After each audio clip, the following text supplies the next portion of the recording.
Good morning. Last night I met with some of the survivors and the loved ones, the victims of the horrific mass shooting at Robb Elementary School. I came here to tell them that the United States Department of Justice has finished its critical incident review. In undertaking this review at the request of the then mayor, the Justice Department committed to using our expertise and independence to assess the law enforcement response to the shooting and to provide guidance moving forward. As I told families and survivors last night, the department's review concluded that a series of major failures in leadership, in tactics, in communications, in training, and in preparedness were made by law enforcement leaders and others responding to the mass shooting at Robb Elementary.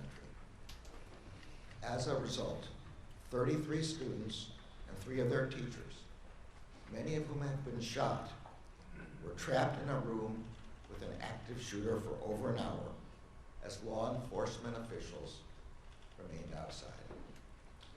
I also told the families and survivors how deeply sorry I am for the losses they suffered that day and for the losses they have suffered every day since. I told them that the priority for the Justice Department in preparing this report has been to honor the memories of those who were taken from them. And I told the families gathered last night what I hope is clear among the hundreds of pages and thousands of details in this report. Their loved ones deserve better. The law enforcement response at Robb Elementary School on May 24th, 2022, and in the hours and days after, was a failure that should not have happened. We hope to honor the victims and the survivors by working together to try to prevent anything like this from ever happening again, here or anywhere. I'm now going to turn to the key observations and recommendations of the report.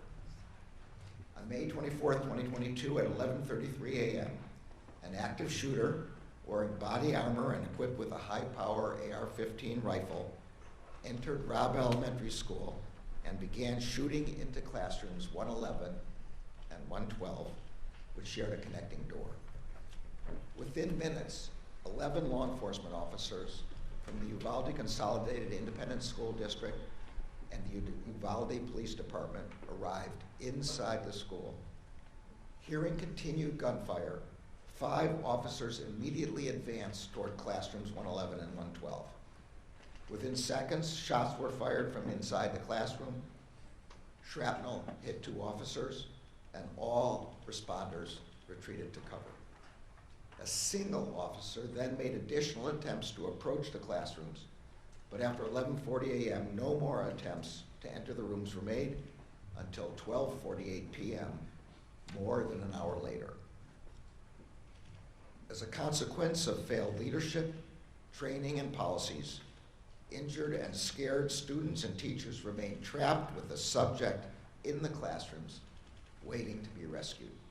Survivors later shared that they heard officers gathered outside the classrooms while they waited. The victims trapped in classroom 111 and 112 were waiting to be rescued at 11:44 a.m., approximately 10 minutes after officers first arrived, when the subject fired another shot inside the classrooms. They were still waiting at 11:56 a.m. when an officer on the scene told law enforcement leaders that his wife, a teacher, was inside room 111 and 112 and had been shot. They were still waiting as broadcasts went out on officer radios that a student trapped inside rooms 111 and had called 911 at 12:10 p.m. to say that that the student was in a room full of victims. That student stayed on the phone with 911 for 16 minutes. The victims were still waiting to be rescued when the subject fired 4 more shots inside the classrooms at 12:21 p.m., 49 minutes after officers arrived on the scene. And they were still waiting for another 27 minutes after that until finally officers entered the classroom and killed the subject. As the victims were trapped and waiting for help, many of their families were waiting outside the school, growing increasingly concerned about why law enforcement had not taken action to rescue their loved ones. Law enforcement officers from different agencies who had self-deployed to the scene in overwhelming numbers were themselves waiting for leadership decisions about how to proceed.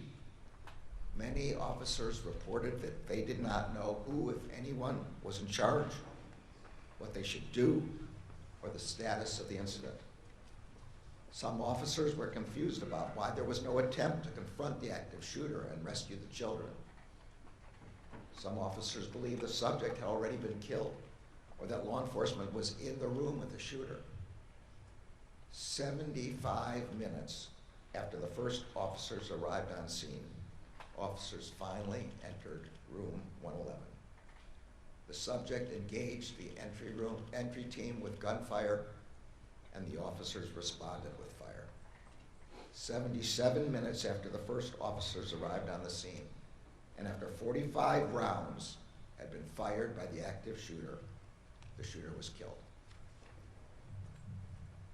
The massacre at Robb Elementary shattered families throughout this community and devastated our country. 19 children and 2 teachers were killed.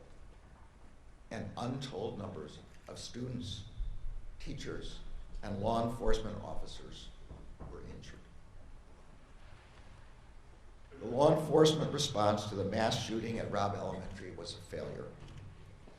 As the threat posed to our country by mass shootings has grown and evolved over the past several decades, law enforcement's response tactics have also changed.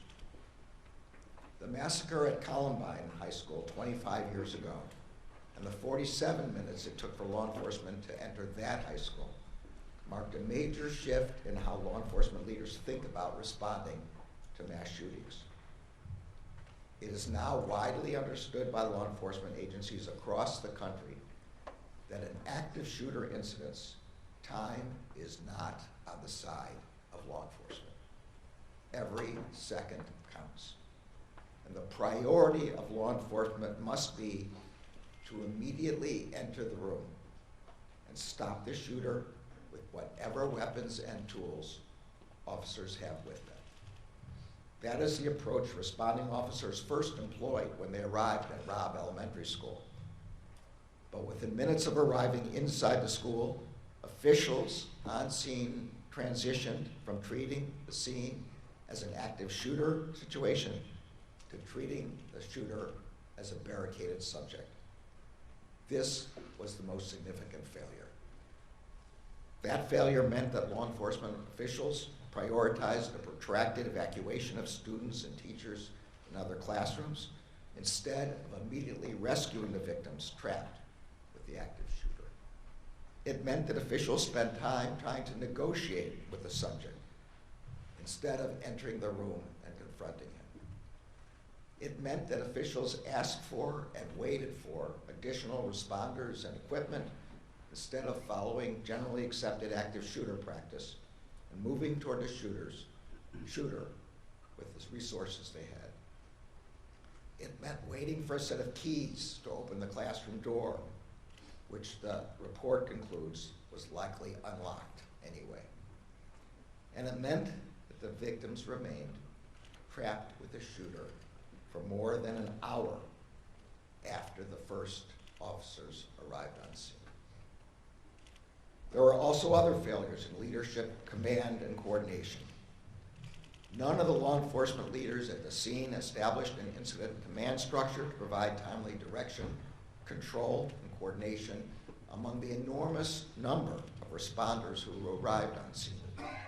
This lack of a command structure, exacerbated by communication difficulties, contributed to confusion among responders about who was in charge and how they could help.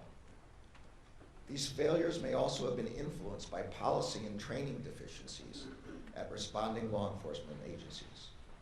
Some lacked any active shooter training at all, Some had inappropriate training, some lacked critical incident response training, and the vast majority had never trained together with different agencies. As Associate Attorney General Vanita Gupta will discuss in further detail, the chaos and confusion that defined the law enforcement response while the shooter remained a threat also defined the aftermath of the shooting. For example, surviving victims, some with bullet wounds and other injuries, were put on buses without being brought to the attention of medics. Some families were told that their family members had survived when they had not. And victims, families, and community members struggled to receive timely and accurate information about what had occurred at Robb Elementary. The Justice Department's objective in preparing this report was threefold.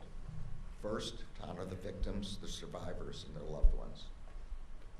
Second, to provide a clear and independent accounting of the law enforcement response to the horrific attack that devastated this community. And third, to provide law enforcement agencies and communities across the country with analysis and recommendations about how what happened at Uvalde should inform efforts to prepare themselves for and respond to mass shootings. Policing is a noble profession. It is also a hard one. It requires training and constant education about evolving threats. The report includes widely accepted recommendations that have been adopted by law enforcement agencies across the country about how to prepare for and respond to active shooter situations. Before an active shooter incident occurs, law enforcement agencies have a responsibility to ensure that their leaders and all their officers are trained to focus on rapid response, trained that the first officers on the scene must focus on eliminating the threat and protecting the victims most in danger. Law enforcement officers responding to an active shooter must be prepared to take charge, to establish a unified command, and to facilitate communications, operational coordination, and allocation and delivery of resources. They must continually assess and adjust as the incident evolves. And in the aftermath of a mass shooting, law enforcement and government agencies must provide the public with a sense of trust and confidence by communicating openly, clearly, and compassionately during a time in which many are learning the most devastating news that any human being can receive.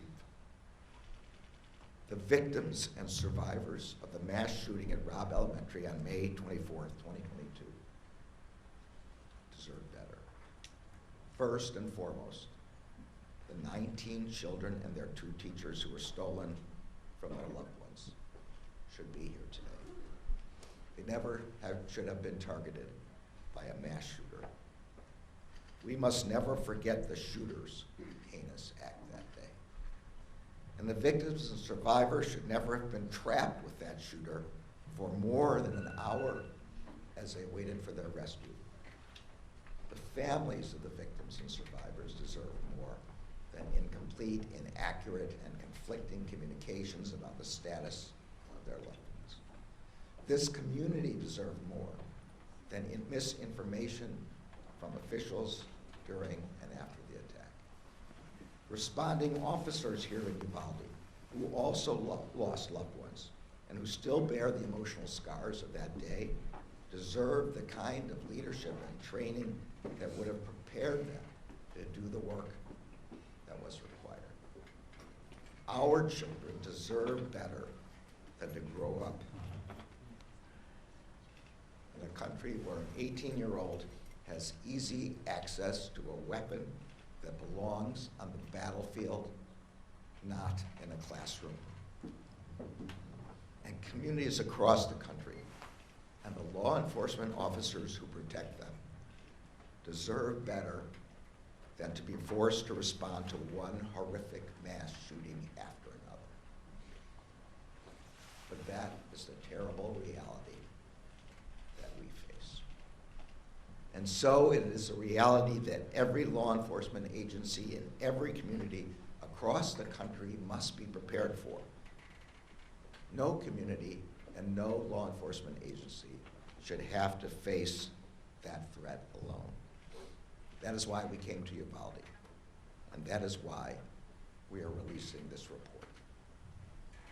The Justice Department remains committed to working in partnership with communities across the country and with the law enforcement agencies working to protect those communities every day.